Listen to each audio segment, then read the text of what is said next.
Sobat, bertemu lagi dengan Chris Production Channel. Jangan lupa di like, comment, dan subscribe. Aku berkata kepadamu, jika mereka ingin dia itu pergilah, jadikan semua bangsa lihat dan baptislah mereka dalam nama Bapa dan Anak dan Roh Kudus kepadamu. Dan ketahuilah, aku menyertai kamu senantiasa sampai pada akhir zaman.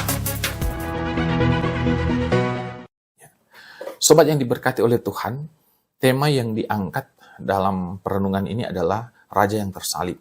Dan Yohanes pasal 18 ayat 38b sampai pasal 19 ayat 16a menjadi pokok atau dasar atau landasan Alkitabiah yang hendak mengungkapkan tentang apa maksud dibalik tema Raja yang tersalib. Nah, sobat yang diberkati oleh Tuhan, kalau kita memahami tentang istilah raja, tentu kita bicara tentang kepemimpinan.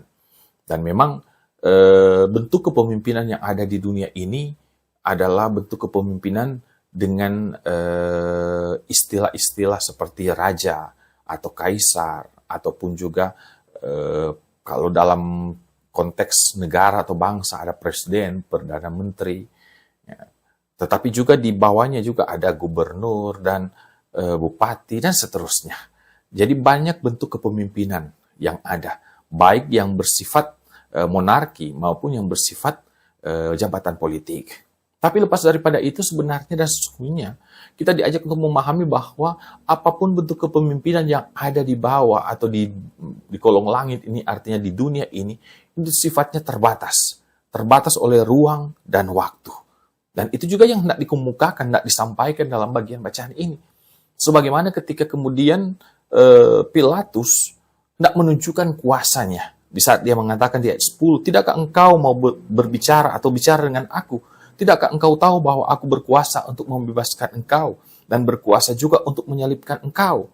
Tetapi Yesus berkata, engkau tidak mempunyai kuasa apapun terhadap aku, jikalau kuasa itu tidak diberikan kepadamu dari atas. Jadi pernyataan Yesus itu hendak menegaskan keterbatasan akan otoritas Sang Pilatus itu. Dan apalagi kemudian itu lebih diperjelas dari ungkapan para atau orang-orang Yahudi ketika mereka berteriak, jikalau engkau mau membebaskan dia, engkau bukanlah sahabat kaisar. Tiap orang yang menganggap dirinya sebagai raja, ia melawan kaisar. Bentuk ancaman yang sebenarnya mau disampaikan, tetapi di dalamnya menyiratkan sebuah pesan bahwa ada keterbatasan ruang gerak dari otoritas Sang Pilatus. Yang kita ketahui bersama, dia itu hanya seorang gubernur di provinsi Yudea. Dan karena itu kita bisa melihat bahwa sesungguhnya kepemimpinan yang dimiliki oleh Pilatus, bahkan sekalipun juga raja ataupun kaisar yang ada di dunia ini, itu punya ruang yang terbatas. Wilayah teritorial ataupun juga wilayah otoritas yang terbatas atau dibatasi. Dan karena itu maka berbeda dari sebenarnya status yang disandang oleh Yesus, yang kemudian hendak menyatakan diri sebagai raja bagi seluruh dunia, sebagaimana kebenaran yang hendak diungkap Yesus melalui Via Dolorosa atau jalan salib. Karena memang sebenarnya ketika kemudian kalau kita baca ayat 37 bagian A, di situ sempat atau bagian ayat 37 sebelum perikop ini, di situ Pilatus sempat bertanya kepada Yesus, apakah kamu raja atau apakah engkau raja? Tetapi di sini kita melihat bahwa ada jawaban Yesus yang agak menarik, unik. Karena apa? Karena Yesus tidak langsung mengatakan, oh iya saya adalah raja. Tetapi yang dia katakan adalah, kerajaanku bukan di sini, tetapi aku hadir untuk menjadi saksi atau memberi kesaksian tentang kebenaran. Nah, apa hubungannya kebenaran dengan istilah raja ataupun juga status raja yang hendak dibuktikan oleh Yesus dalam menjawab apakah pertanyaan Pilatus, tapi juga tentu bagi kita sekalian. Nah, dalam konteks ini sebenarnya kita diajak untuk memahami bahwa lewat proses atau lewat peristiwa penyalipan, Via Dolorosa ini, jalan salib ini sebenarnya, disinilah kita melihat bagaimana kebenaran itu hendak memperkenalkan siapa Yesus itu. Bahwa lewat jalan salib, lewat penderitaan yang harus dialami oleh Yesus, Yesus hendak memperkenalkan diri dia sebagai raja, sebagai pemimpin. Pemimpin bagi siapa? Bagi semua orang yang berdosa. Nah, siapa orang-orang yang berdosa itu? Yaitu semua orang. Nah, itu berarti bahwa dalam tanggung jawab kepemimpinannya, Yesus nak memperkenalkan bahwa dia adalah sosok yang menjadi raja karena dia peduli, dia penuh dengan kasih, dia rela berjuang, bahkan rela berkorban, termasuk di dalamnya, rela memberikan nyawanya bagi semua orang. Dan itu dibuktikan dengan apa? Dengan cerita ini. Bagaimana kemudian Pilatus sendiri tidak mampu menemukan apa kesalahan yang dimiliki oleh Yesus, yang bisa kemudian menjerat dia untuk kemudian dihukum penyalipan atau dihukum disalib. Karena itu memang sebenarnya menjadi prasyarat ketika seseorang didapati dia memiliki kesalahan, apalagi kesalahan yang fatal, maka tentu jalan salib itu menjadi hukuman yang sangat berat yang harus diberikan. Tetapi realitanya adalah Pilatus sendiri mengungkapkan dia tidak menemukan kesalahan dari Yesus. Bahwa Yesus itu mau menunjukkan sebenarnya sekalipun dia benar, sekalipun dia tidak bersalah, tetapi dia rela untuk memikul jalan salib itu yang sebenarnya dan sesungguhnya merupakan jalan penghukuman yang harus diterima oleh semua orang yang berdosa, yaitu termasuk adalah saudara atau sobat dengan saya. Kita semua sebenarnya yang harus memikul jalan penderitaan itu karena kitalah orang-orang berdosa. Tetapi Yesus mengambil jalan itu untuk membuktikan bahwa dia adalah pemimpin, dia adalah raja, raja bagi semua orang. Sehingga dari sini atau dari hal ini hendak membuktikan bagaimana luar biasa akan ruang lingkup kekerajaannya, akan ruang lingkup kuasanya, otoritasnya sebagai seorang raja, yaitu raja bagi semua orang di segala waktu dan di semua tempat. Dan kemudian hal yang kedua juga dalam kaitan dengan peristiwa jalan salib ini sebenarnya hendak menunjukkan Yesus itu adalah pemimpin atau raja adalah ketika kemudian lewat jalan salib ini dia hendak menjadi teladan. Artinya dia mau mengajarkan kepada para pemimpin-pemimpin dunia untuk bagaimana cara memimpin atau menunjukkan bentuk kepemimpinan yang sejati. Yaitu rela berkorban, rela berjuang dengan sepenuh hati bahkan sekalipun harus berhadapan dengan penderitaan, dia tidak akan pernah berhenti. Dia tidak akan pernah lari dari pergumulan. Seperti ada ungkapan atau istilah, kita tidak mencari masalah, tapi kalau masalah datang, kita tidak akan pernah lari dari masalah itu.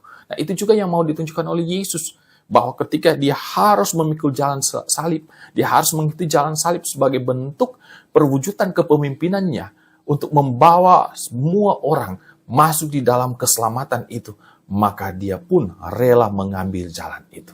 Sehingga di dalamnya, lewat jalan salib ini, Yesus hendak menularkan, Yesus hendak menunjukkan bentuk keteladanan, sehingga dia boleh menjadi role model bagi kita, untuk bagaimana kita menjadi pemimpin dalam kehidupan ini. Pemimpin bagi pribadi kita, kehidupan kita, pemimpin bagi keluarga kita, bahkan pun juga dalam segala kapasitas dan otoritas yang dipercayakan kepada kita.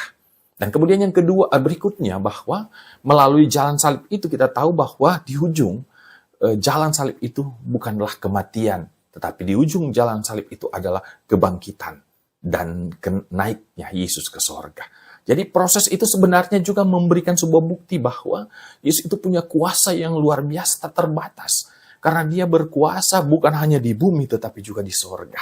Sehingga dengan demikian maka proses penyalipan ini yang menjadi satu paket sampai kepada kebangkitan bahkan kenaikannya ke sorga, itu menjadi pembuktian dari sebuah kebenaran bahwa dia benar-benar adalah raja di atas segala raja. Sehingga maksud dan arti di balik raja yang tersalib ini berkenaan atau berhubungan dengan apa yang disaksikan oleh Yohanes dalam pasal 18 ayat 38b sampai yang ke-19 ayat yang ke-16a. Ini sebenarnya hendak memaparkan atau menyampaikan bahwa Yesus melalui jalan salib, dia hendak memperkenalkan diri sebagai apa? Sebagai raja. Raja yang memiliki wilayah kekuasaan yang tak terbatas, yang memiliki kemampuan atau kuasa yang tak terhingga. Sehingga kemudian lewat jalan salib inilah sebenarnya memberi pengharapan kepada kita semua. Sebagai orang-orang yang percaya, sebagai umat Tuhan, bahwa pertama, kita tidak sia-sia beriman kepadanya.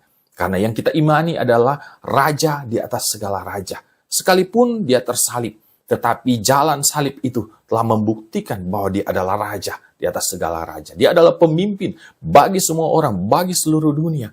Sehingga dengan demikian, kita tidak akan pernah sia-sia untuk mengikut dia.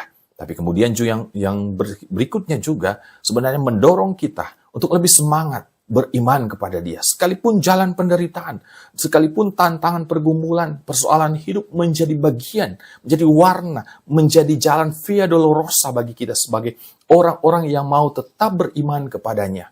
Tetapi sesungguhnya kita percaya bahwa jalan itu akan mengerjakan kemuliaan, di mana di ujung perjalanan penderitaan yang harus kita tempuh dalam mempertahankan iman percaya kita kepadanya, itu ada kebangkitan, ada kehidupan yang kekal, ada kemuliaan yang telah dipersiapkan bagi orang yang mampu setia sampai akhir.